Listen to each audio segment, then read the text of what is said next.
కార్యక్రమం ఉన్నది కనుక ఏమా లింక్ అది ఎలా ఉంది బాగానే ఉందా ఇలా బాక్స్ దగ్గర పెట్టేయండి. ఎవరికో కనిపించినట్టు బాక్స్ దగ్గర పెట్టుకోండి. చిన్న మాట మరి సమయానికి అవసరమైన చదువుకొని హెచ్చరిక పొంది దేవుని స్తోత్రం హల్లెలూయా స్తోత్రం హల్లెలూయా. ఒక చిన్న మాట ఫిబ్రవరిలోకి రాసినటువంటి పత్రిక 4వ అధ్యాయము.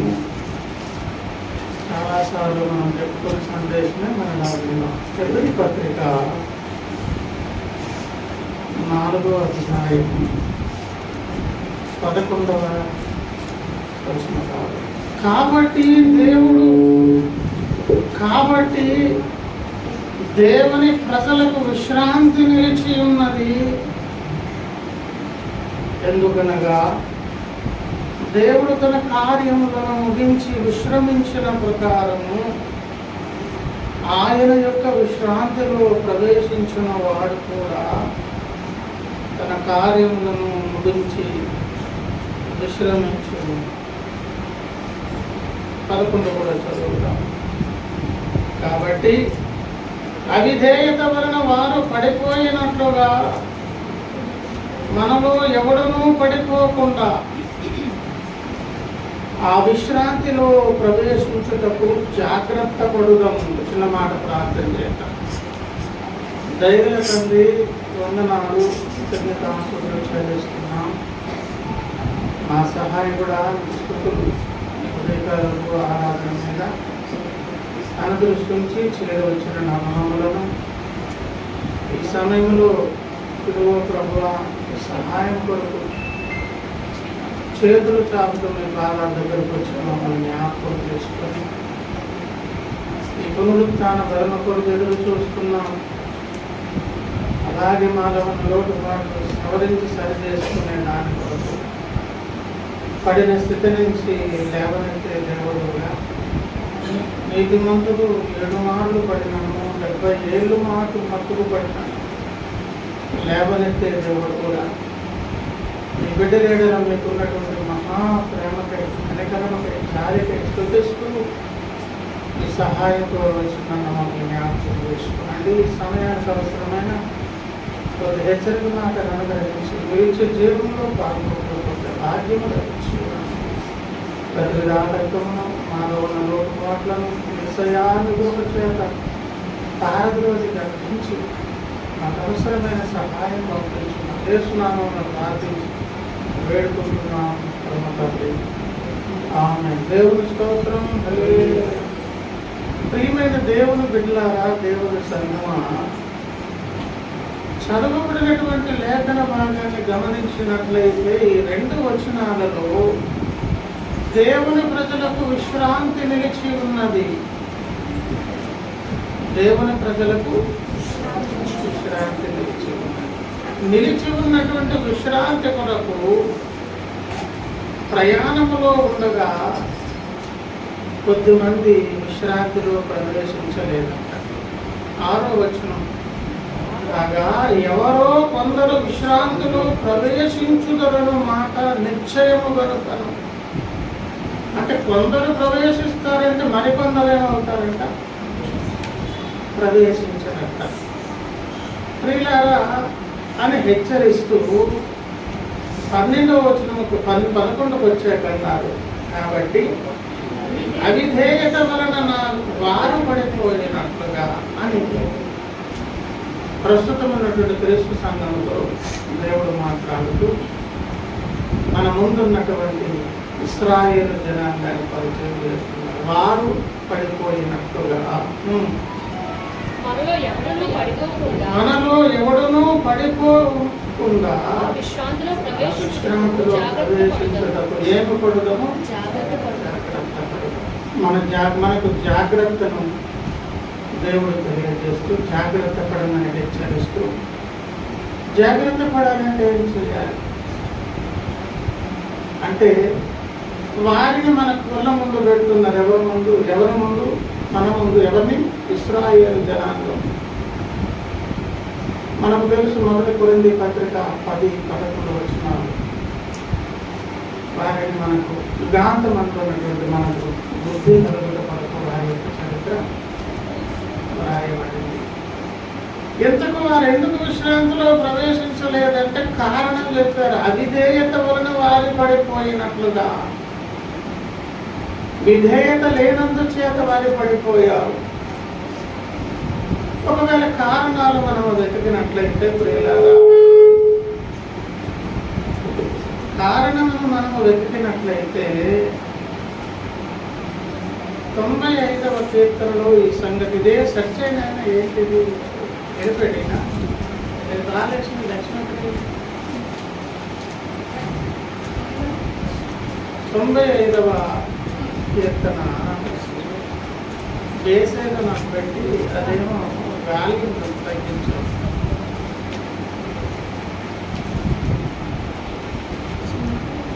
దేవుని స్తోత్రం, హల్లెలూయా. 95వ కీర్తన 8వ వచనాన్ని మనం చదివినట్లయితే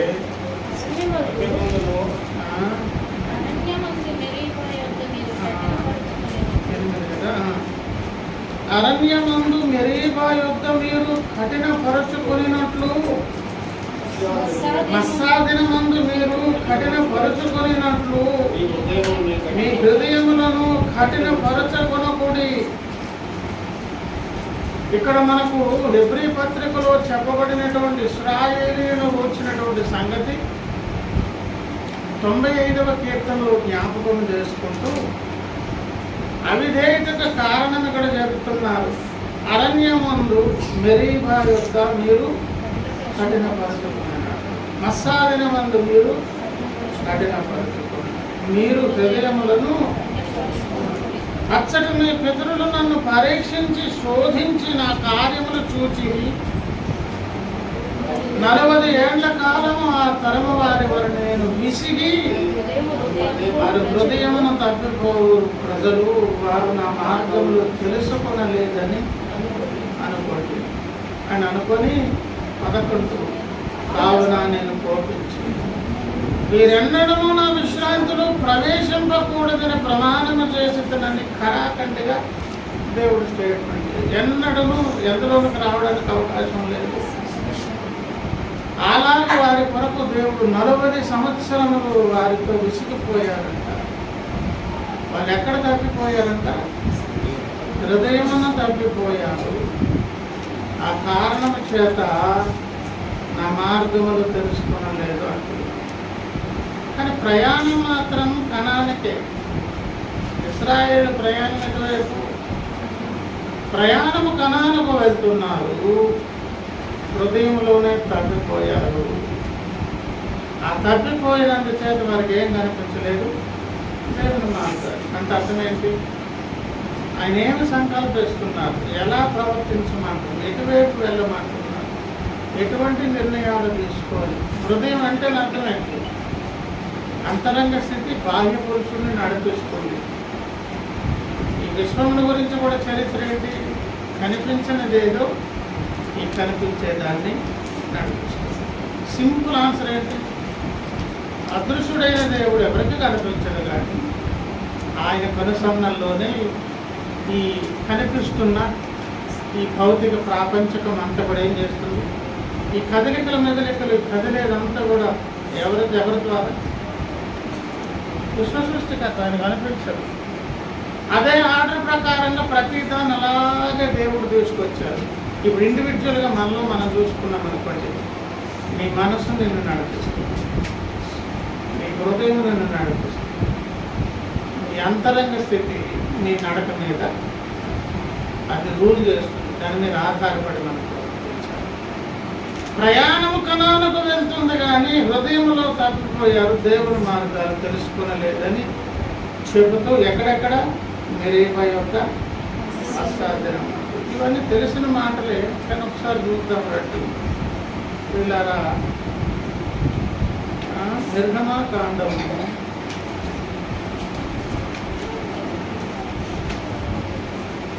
33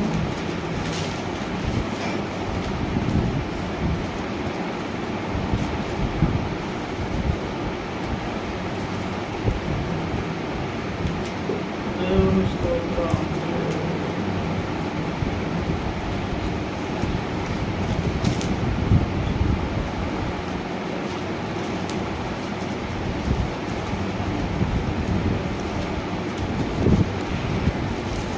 నిర్గమాకాండం 17వ అధ్యాయము 7వ వచనం. అప్పుడు ఇశ్రాయేలీయులు చేసిన వాదనను బట్టి యెహోవా మన మధ్య ఉన్నాడో లేడో అని వారు యెహోవాని శోధించుటను బట్టి అతడు ఆ చోటికి మస్సా అనియు మెరీబా అనియు పేర్లు. మస్సా అనగా శోధించుట, మెరీబా అనగా వాదం. ఎవరిని శోధించారు? దేవుడు. ఎవరితో వాదించారు? దేవుని మీద వారికి అభిప్రాయం ఏంటో తెలుసా? యెహోవా మన మధ్య ఉన్నాడు లేదో అని అంటే అర్థం ఏంటో తెలుసా? ఉంటే ఇలా ఉండదు కదా మన పరిస్థితి. నిజంగా ఆయన ఉంటే ఇలా ఉండదు కదా అనే ఒక అంతరంగ ఆలోచన ఎక్కడికి తీసుకెళ్ళింది? దేవుని శోధించడం, బాధించడం అనే ఆలోచన ఎందుకు కలిగింది వాళ్ళకు? ఎక్కడ తప్పిపోయారన్నాను? హృదయం అంత. హృదయంలో తప్పిపోయారంటే ఒక ఆలోచన కొట్టింది. ఏం ఆలోచన? దేవుడు ఉన్నాడంట. ఉంటే గింటే ఉండకూడదే పరిస్థితి లేడేమో. అంత పెద్ద ఆలోచన ఎందుకు కలిగింది ప్రభునందు ప్రియులారా? దాన్ని బట్టి వాళ్ళు ఏం చేశారు? దేవుణ్ణి శోధించారు.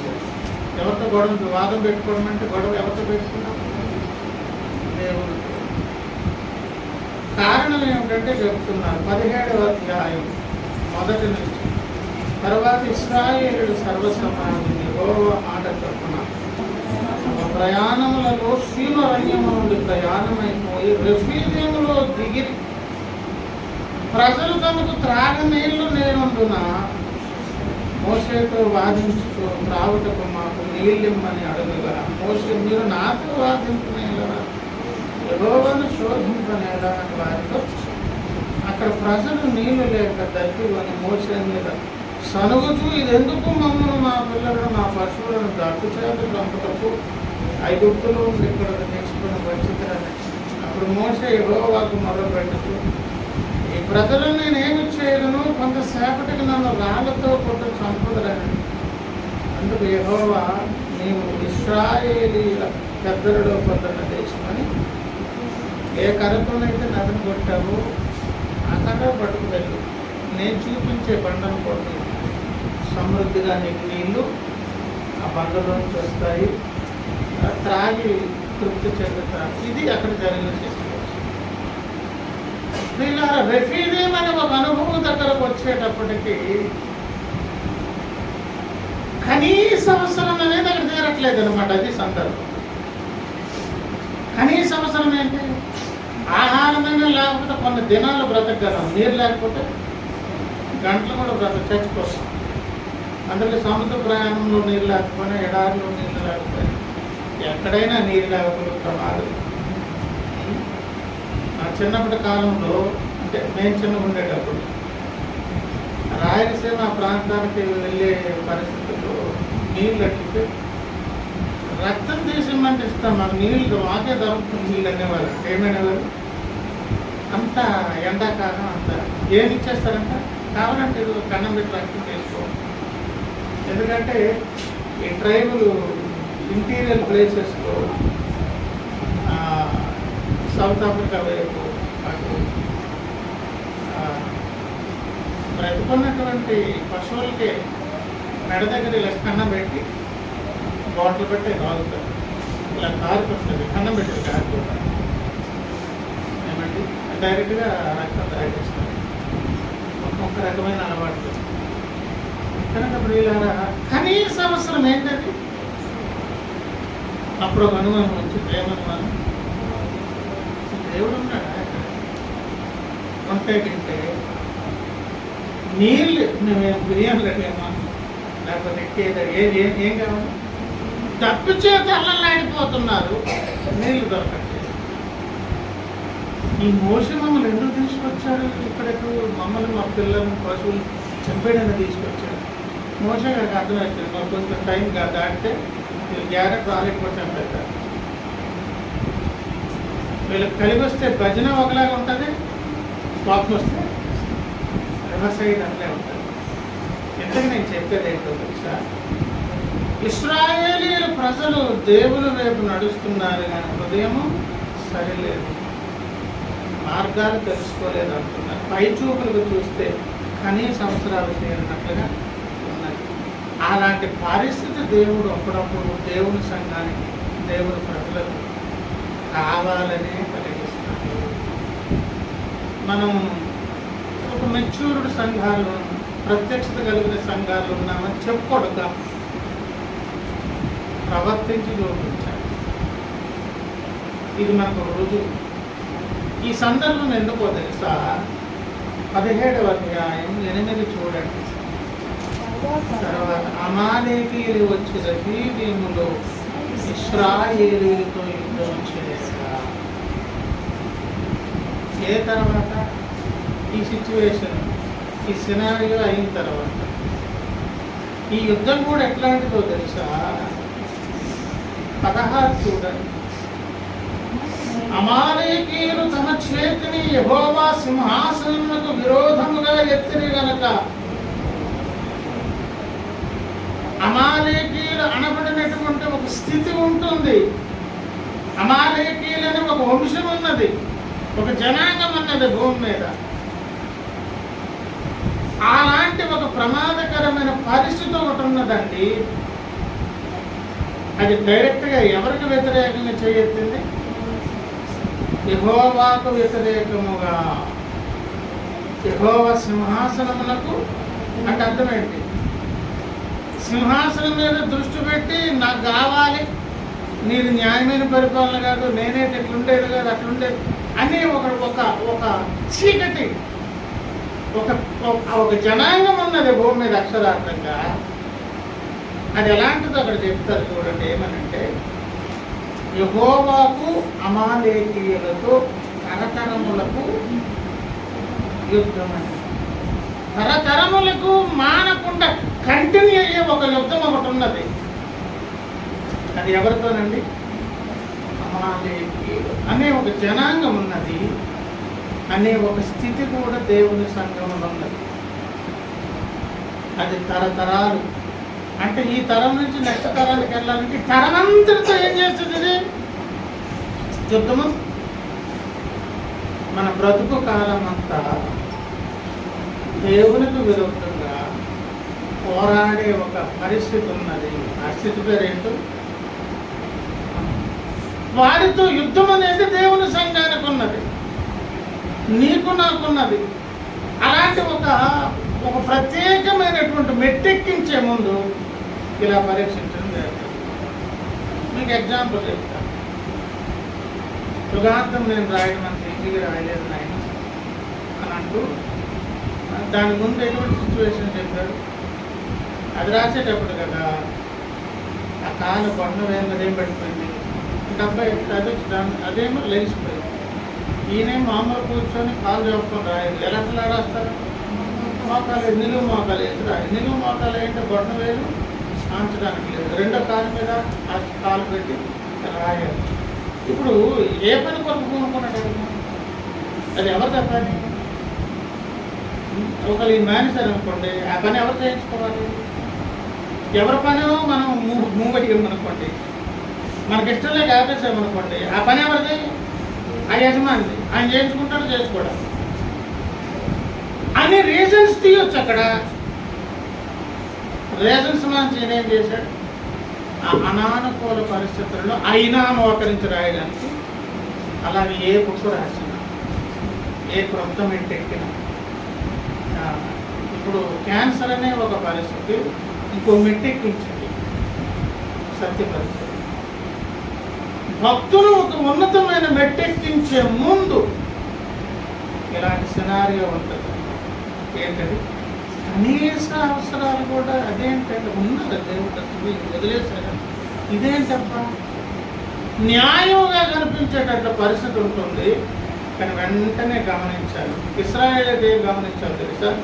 ఒక్కసారి వెనక్కి తిరిగి వారి రక్షణ కార్యాన్ని, ఐగుప్తులో చేసిన ఆయన అద్భుతాలు, ఆయన తన ప్రజలు నడిపించే దాని కొరకు అడ్డు వచ్చే ఎర్ర సముద్రాన్ని పాయలు చేయడం, ఎన్నెన్నో ఆహార పానీయాలు, ఎన్నో రకాల అవన్నీ జ్ఞాపకం చేసుకున్నప్పుడు ప్రస్తుత పరిస్థితి ఏమవుతుంది?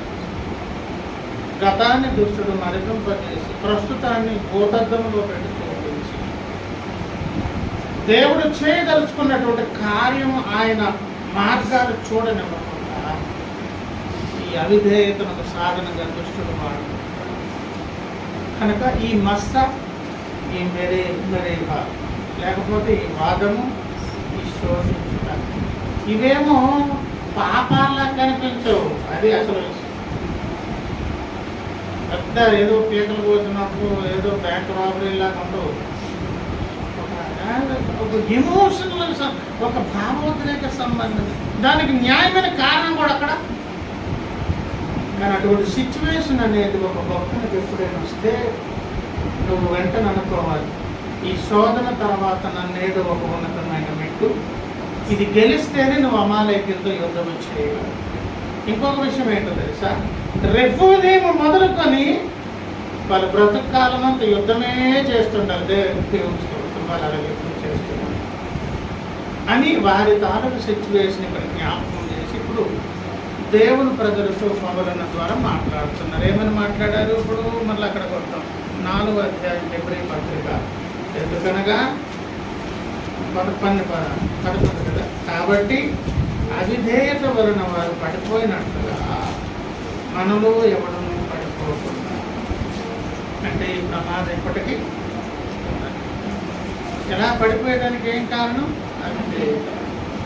అక్కడ సిచ్యువేషన్ రీజనబుల్గానే అయి ఉన్నప్పటికీ కూడా ఒక గ్రహింపు తెచ్చుకోవాలి. ఇది దాటితేనే ఇంకేదో ఉన్నతమైన దేవుడు ఎక్కించబోతున్నారు. అలాగ అనుకుంటేనే మనం ఎందులో ప్రవేశిస్తాం? ఆ విశ్రాంతిలో ప్రవేశించటము జాగ్రత్త పడుదము అని చెప్పి ఇది కాంటెస్టువల్గా ఇక్కడి నుంచి తీసుకుందాం. ఏది? హెబ్రీ పత్రిక. అంతకుముందు ఏం చెప్పాం? కొందరు ప్రవేశిస్తారు, మరికొందరు ప్రవేశిస్తారు.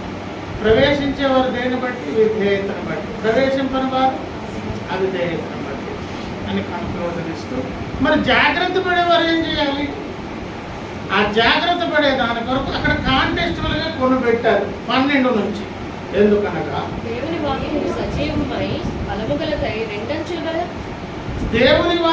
సజీవమై బలము గలదై రెండంచులు గల ఎటువంటి ఖడ్గము కంటే వాడిగా ఉండి ప్రాణాత్మలను, కీళ్లను, మూలులను విభజించునంత మట్టుకు దూర్చు హృదయం యొక్క తలంపులు, ఆలోచనలు శోధించుచున్నది అని 12వ వచనంలో సంగతి ఏంటో తెలుసా?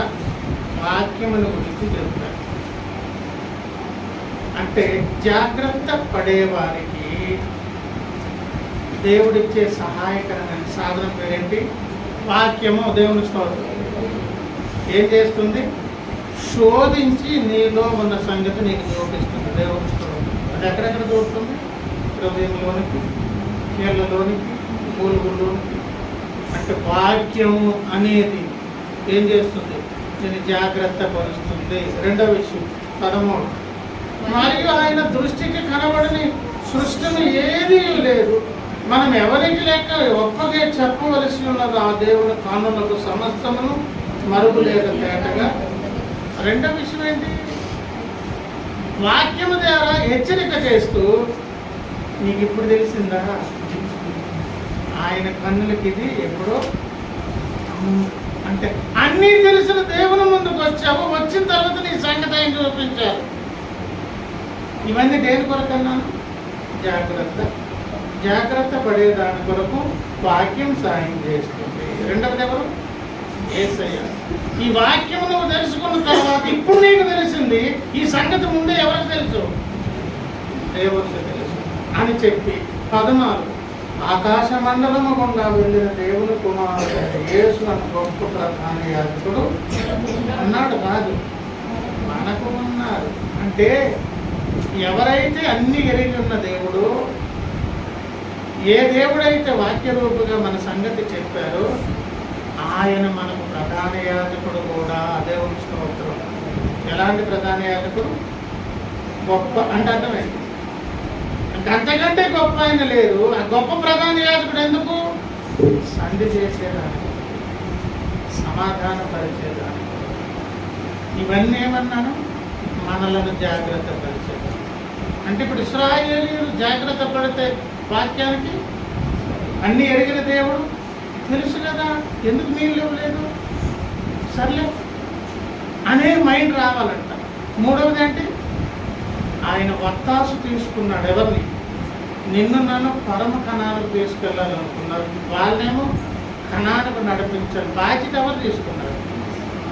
ఆయన ముంచుతారో తేలుస్తారో ఏం చేస్తారో చేయాలి. మనం కూడా వెనక తిరిగి చూస్తే మన కాపుదలు అలాగే ఉన్నది, వాళ్ళకున్న కాపుదలే. ఆ తర్వాత విషయం 17, మన ప్రధాన యాజకుడు మన బలహీనతలేదు, మనతో సహానుభవం లేనివాడు కాడు కానీ సమస్త విషయములలో మనములను శోధింపబడిన ఆయన పాపములైన వాడుగా. అంటే ఈయనకి ఇంకో సంగతి కూడా తెలుసు.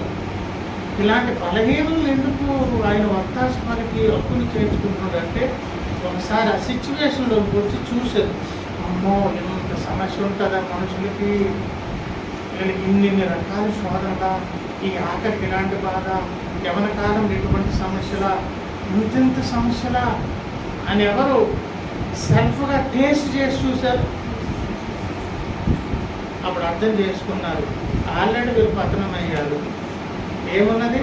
పాప మరణముల నియమం ఉన్నది. ఆయనైతే జయించారు, మనమైతే ఓడిపోయే అవకాశం ఉన్నది. మొదటి విషయం ఏమన్నారు? వాక్యముతో మన సంగతి చెబుతారు కనుక నువ్వు జాగ్రత్త పడాలంటే అక్కడ పరిగెత్తు, అప్పుడు మన సంగతి చెప్తారు. రెండవది, ఆ చెప్పిన ఆయన ఇప్పుడు నీకు చెప్పారు కానీ నీ సంగతి తెలిసే నిన్ను ప్రేమిస్తున్నారు. మూడో విషయం అంటే ఆ చెప్పిన ఆయనే ఇప్పుడు సమాధానపరచడానికి మధ్యవర్తిత్వం చేయడానికి వచ్చారు. ఎలాంటి ప్రధాన యాజకుడు? ఎవరికి? మనకు. తర్వాత విషయం ఏంటి? ఆయన మన సంగతి కూడా ఎరుగును. ఎలాగెరుగును? యవన బిడ్డలు, స్త్రీలు, పురుషులు, పెద్దోళ్ళు, చిన్నోళ్ళు ఎటువంటి సిచ్యువేషన్స్లో ఇబ్బంది పడతారు అది అనుభవించి చూసి ఆయన పాపం లేని వారిని జీవించి మన సంగతి అర్థమైపోయిన తర్వాత అప్పుడు దారి చూపించారు. 16 కనుక మనము కనికరింపబడి సమయోచితమైన సహాయము కొరకు కృప పొందుతున్నట్లు ధైర్యంతో, కనుక మనం ఇంకా దిక్కు లేదు, ఆ సమాధాన పరిచి నిన్ను నన్ను ఒడ్డెక్కించేదాని కొరకు ఉన్నటువంటి ఆ గొప్ప ప్రధాన యాజకుడి దగ్గరికి వెళ్ళాలంటే ఈ సమయమునకు అవసరమైన ఆ కృప సహాయము ఎక్కడ దొరుకుతుంది? కృపాసనము దగ్గరకు. అక్కడ కూడా ఎలా వెళ్ళండి? ధైర్యముగా. ఏట ధైర్యం? మీరే చెప్పారు, మీరే రమ్మన్నాడు, మీకే అన్నీ తెలుసు, మేము ఎందుకు ఓడిపోతామో మా సంగతి కూడా మీకు తెలుసు. మమ్మల్ని సమాధానపరచుకోవడం కొరకే గొప్ప ప్రధాన యాజకుడిగా ఉన్నారు. అన్నీ మీరే కదా, మిమ్మల్ని బట్టి ధైర్యం చేసే వస్తారని. ఇప్పుడు ఎక్కడ పరిగెత్తుకెళ్ళాలి? అక్కడ ఏం దొరుకుతుంది? సమయోచితమైన కృప. ఆ కృప దొరికితే మళ్ళీ మనం ఏమైపోతాం? మీరు మనం జాగ్రత్త పడడానికి దోవ దొరుకుతుంది. ఎక్కడైతే అజాగ్రత్తగా మనం తప్పటడుగులో వేసాం, మళ్ళీ సెపరేట్ అయిపోయే దాని కొరకు మళ్ళీ దారి దొరుకుతుంది. దారి దొరికిన తర్వాత ఏంటంటారు, వెరీ నెక్స్ట్ స్టేజ్ ఏంటో తెలుసా? నీకు తరతరములు ఎవరితో యుద్ధం? పోరాటము తప్పదు. అమాలేకి. ఆ పోరాటానికి ముందు మనల్ని మనం జాగ్రత్త చేసుకొని కృపాసనము దగ్గరికి వెళ్ళి ఆ కృప చేత సమయోచిత సహాయాన్ని పొందుకొని మళ్ళీ ఏం కావాలి? దానిలో కావాలి. దేవుని స్తోత్రం. కనుక మన పితరులు పడిపోయారు, అలా పడిపోకుండా జాగ్రత్త పడే దాని కొరకు మనకు దేవుడు ఇస్తున్నటువంటి ఆధారం ఏంటి చెప్పండి? దేవుడి వాక్యం. ఆయన మాట్లాడితే మన లోపల సంగతి, హృదయ వైఖరి, మూలుగుల కీళ్ళలో అది దూరి ఇప్పుడు స్కానింగ్లు అవి చేసేటప్పుడు, టెస్టులు చేసి ఎక్స్రేలు తీసేటప్పుడు సిచ్యువేషన్ మనిషికి తెలుస్తుందా? అలాగే దేవునిలోకి వాక్యంలోకి వెళ్తే మన సంగతి బయటకు వస్తుంది. చూపించిన దేవుడు, ఇది నాకు ఆల్రెడీ తెలిసే నిన్ను 20 ఏళ్ళుగా భరిస్తున్నాను, 70 ఏళ్ళుగా పరిస్థితి. కొన్ని అలవాట్లు పుట్టుకతో వచ్చిన పుడకలతో పోగొట్టారు కదా, కొన్ని మామూలు అలవాటు అవి ఉండిపోతాయి. అవి నీ పుట్టుక దినం నుంచి రక్షణ దినం నుంచి భరిస్తూనే వస్తున్నాడు ఆయన. అది చెప్పి అయినా కూడా క్షమించేదానికి ఒక సిద్ధంగా ఉంది. మళ్ళీ ఎవరిని ధైర్యం చేసుకుని వెళ్ళాలి? ఆ యేసయ్య మీదే ఆధారపడి ఆ ధైర్యంతో ఎక్కడ పరిగెత్తాలి? అలాగే మన కృపాసనం దగ్గరకు వెళ్దాం, సమయోచిత సహాయాన్ని పొందుతాం. కన్నీళ్ళు మొదలని ప్రార్థన చేసుకుంటాం.